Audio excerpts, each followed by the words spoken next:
So we will discuss about the diabetes mellitus today, right? Okay. So what is diabetes mellitus? Let me explain for you first of all. Okay, diabetes mellitus. There are two types of diabetes mellitus: type 1 and type 2, right? We'll discuss in detail. First of all, you need to understand the concept कि वो exactly होता क्या है, right? Okay. Let's start it. Do you know आप food लेते हो? For example, food के अंदर क्या होता है? Glucose. Fine. फूड के अंदर होता है ग्लूकोज. नाउ दिस ग्लूकोज और food this will go into your oral cavity and from oral cavity obviously ये कहाँ पे आता है? आपके एसोफेगस, फिर उसके बाद आपके स्टमक में, राइट? Can you see? ये ग्लूकोज आया आपके स्टमक में, फिर ये स्टमक से जाता है कहाँ पे? स्मॉल इंटेस्टिन में, राइट? स्मॉल इंटेस्टिन से ऑब्वियसली ये जो ग्लूकोज है ये एब्जॉर्ब होता है, राइट? एब्जॉर्ब होके ये कहाँ पे आता है? एब्जॉर्ब होके ये हमारे ब्लड सर्कुलेशन के अंदर आता है. सिंपल. ओके, ये हमारे ब्लड सर्कुलेशन के अंदर ग्लूकोज आता है. Now you must remember one thing. Okay, ये जो ग्लूकोज है ना, इस ग्लूकोज को हमने क्या करना है? इस ग्लूकोज को हमने अपने सेल्स के अंदर पुश करना है. That's it. फिर इसी ग्लूकोज को हम यूज़ करते हैं, okay, as a source of energy. इस ग्लूकोज को हम क्या करते हैं? कन्वर्ट करते हैं एटीपी में. फिर एटीपी को हम ऑब्वियसली एटीपी क्या? एटीपी एक एनर्जी है ना. एनर्जी को हम यूज़ करके अपना डेली एक्टिविटी परफॉर्म करते हैं. For example washing the dishes, going outside for running, for example there is like exercise, ठीक है, जिमिंग, योगा वगैरह, whatever you do, okay, whatever activities that you perform, उसके लिए जब energy चाहिए होता है वो एनर्जी कहाँ से आता है? ग्लूकोज के थ्रू, राइट? और ग्लूकोज कहाँ से आता है? फूड के through. Now you must remember one thing. ये ग्लूकोज है, इस ग्लूकोज को हमने क्या करना है? अपने सेल्स में पुश करना है. फिर उसके बाद ये ग्लूकोज कन्वर्ट होगा एटीपी में यानी एनर्जी में. Okay, then we will perform our daily activity. Now what we have to do? We have to push this glucose in our cells. अब उसको सेल्स में कैसे फॉर एग्जांपल पुश करते हैं? You must remember one thing. Okay, ये क्या है? ये जो मैंने डायग्राम ड्रॉ किया है, ओके, यहाँ पे होता है आपका पैनक्रियास. ये जो मैंने ड्रॉ किया, this is your pancreas. Okay, अब ये जो पैनक्रियास है आपको पता है पैनक्रियास के अंदर यहाँ पे क्या होता है? This is the beta cell of pancreas. Okay, beta cell of pancreas. अब ये जो बीटा सेल ऑफ पैनक्रियास है आपको पता है ये क्या रिलीज़ करता है? These releases insulin. Okay, these releases insulin, right? ये इंसुलिन रिलीज करता है. अब इंसुलिन का फंक्शन क्या है? Listen very carefully. Okay, for example ये क्या है? ये लेग्स हैं. ये जो दो मैंने यहाँ पे ड्रॉ किया, लेग्स. ओके, अब लेग्स के अंदर आपको पता है क्या होता है? लेग्स के अंदर जो है इस तरह से रिसेप्टर्स होते हैं. फाइन. लेग्स के मतलब सेल्स के ऊपर इस तरह से क्या होता है? रिसेप्टर्स. आपको तो पता है ना कि आपके पास जो है फॉर एग्जांपल आपकी body, building blocks of body क्या है? सेल्स. ओके, आपकी बॉडी किस चीज़ से बनी होती है? सेल्स से. Simple. So there are like trillions of cells. Okay, जिस तरह शेख होते हैं ना दुबई के ट्रिलियनर्स. ओके, सो आपके बॉडी के अंदर भी क्या होते हैं? Trillions of cells, like 37 trillions of cells, right? अच्छा, अब उन 37 ट्रिलियंस ऑफ सेल्स में से सिर्फ मैंने एक सेल को ड्रॉ किया so that I can explain, okay, कि इसमें होता क्या है. अब ये जो इंसुलिन रिलीज़ होता है, ओके, खाना खाने के बाद, ये इंसुलिन क्या करता है? This insulin will come, okay, और ये अपने रिसेप्टर के साथ बाइंड करता है. यहाँ पे सेल के ऊपर इसका क्या होता है? रिसेप्टर इंसुलिन का. तो इसके साथ बाइंड करता है. इसके साथ जैसे ही इंसुलिन बाइंड करता है ना, ये सेल स्टिमुलेट होता है. सेल स्टिमुलेट होने के बाद पता है आपको क्या करता है? ये सेल अपने ऊपर इस तरह से चैनल्स बनाते हैं. ओके, चैनल्स बनाते हैं. इस तरह से चैनल्स, एंट्री पॉइंट्स बनाते हैं. ओके, फिर इसी एंट्री पॉइंट्स के थ्रू ये ग्लूकोज क्या होता है? इस तरह से ट्रांसफ़र होता है ब्लड के थ्रू, ये हमारे सेल्स के अंदर चला जाता है. ओके, ये ग्लूकोज क्या हुआ? हमारे सेल के अंदर आ गया. फिर यही ग्लूकोज जो है मतलब क्या होता है? ये कन्वर्ट होता है एटीपी में. Okay, which I explained in the previous lectures of physiology I think. So ये ग्लूकोज एटीपी में कन्वर्ट होता है, उससे एनर्जी जनरेट होती है और उसी एनर्जी को हम यूज़ करके अपना डेली एक्टिविटी परफॉर्म करते हैं जैसे कि एक्सरसाइज, रनिंग एट्सेट्रा. ओके, तो ये आपका नॉर्मल फिजियोलॉजी है, right? Now you need to understand one thing. Type 1 diabetes और टाइप 2 डायबिटीज़ होता क्या है? First of all you need to understand कि ये क्या है? हमारे पास beta cells of pancreas, right? Beta cells of pancreas के अगेंस्ट कभी कभी क्या होती है? ऑटो एंटीबॉडीज़ बनती है. फॉर एग्जांपल आपको पता है ना एंटीबॉडीज़ क्या है? एंटीबॉडीज़ जो है फॉर एग्जांपल क्या है? ये नॉर्मली इन्फेक्शन के ख़िलाफ़ लड़ता है, वायरस के ख़िलाफ़, राइट? लेकिन कभी कभी ये जो एंटीबॉडीज़ है ये हमारी जान के दुश्मन बन जाते हैं, राइट? कैसे? ये ऑटो एंटीबॉडीज़ आके क्या करते हैं? बीटा सेल्स ऑफ पैनक्रियास को डैमेज करते हैं. ओके, अब जब beta cells of pancreas damage होगा तो जाहिर सी बात है कि इंसुलिन प्रोडक्शन बंद होगा, right? There will be no insulin production, right? और there will be reduced insulin production, very very less. Okay, अब जब फॉर एग्जांपल इंसुलिन प्रोडक्शन नहीं होगा तो क्या ये सेल्स स्टिमुलेट होंगे?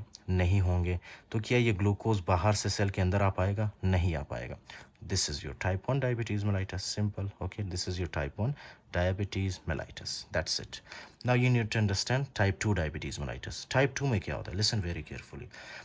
इंसुलिन प्रोड्यूस होता है टाइप 2 में, ओके, इंसुलिन प्रोड्यूस हो रहा होता है टाइप 2 डायबिटीज़ मेलाइटस में, लेकिन मसला ये है ना कि ये जो आपके पास फॉर एग्जांपल सेल्स है ना, ये यूटिलाइज नहीं कर पाते इंसुलिन को, ओके।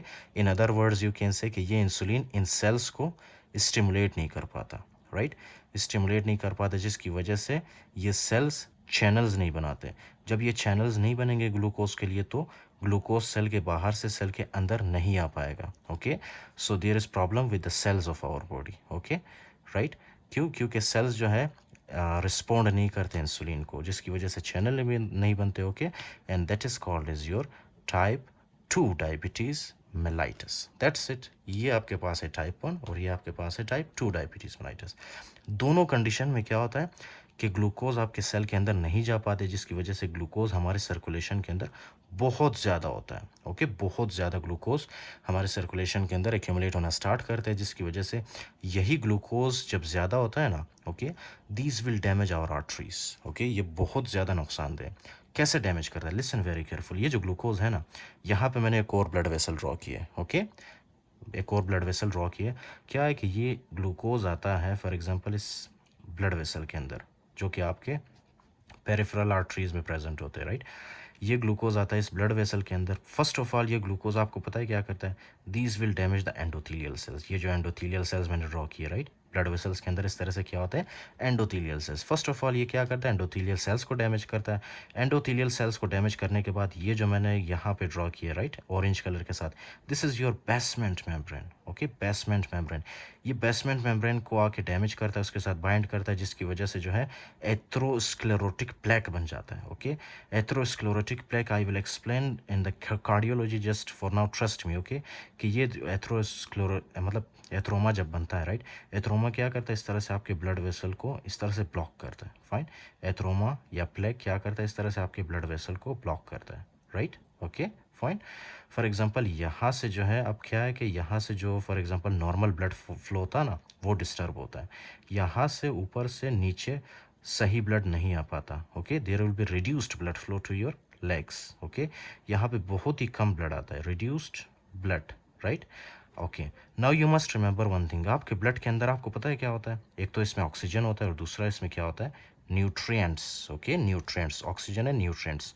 अच्छा, अगर आपके फुट को ब्लड सप्लाई कम हुआ, तो जाहिर सी बात है कि फूड को या आपके फॉर एग्जांपल फूड को क्या होगा? ऑक्सीजन और न्यूट्रिएंट सप्लाई भी कम होगी, राइट, जिसकी वजह से क्या होगा? फॉर एग्जांपल ये आपका फुट है ना, राइट, ये आपका फुट है, फाइन, ओके, राइट। या आपके फुट को जब ब्लड सप्लाई कम होती है, तो फुट के अंदर क्या डेवलप होता है? Ischemia, okay. क्रॉनिक फॉर जब क्रॉनिकली फॉर एग्जांपल यहाँ पे ब्लड सप्लाई कम होता है, ऑक्सीजन न्यूट्रिएंट की कमी होती है, तो इसमें क्या डेवलप होता है? इस्कीमिया। इस्कीमिया होने के बाद अल्सर बन जाते हैं, ओके। अब अगर फॉर एग्जांपल आपने अल्सर को भी ठीक नहीं किया, so that will lead to amputation. Amputation का मतलब है कि उसको फॉर एग्जांपल आपके फुट को काटना पड़ेगा बाद में, okay, that is called is the amputation, right, okay.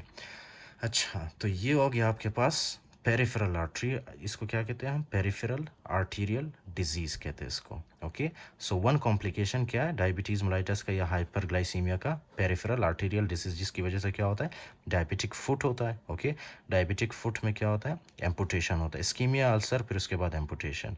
दूसरा एक काज ये है ना पेरिफेरल आर्टीरियल डिजीज़ का या डायबिटिक फुट का, कि ये जो आपको फॉर एग्जांपल आपके फूड को जो सेंसरी नर्व सप्लाई करते हैं, मोटर नर्व सप्लाई करते हैं, right, they will also become dysfunctional, okay.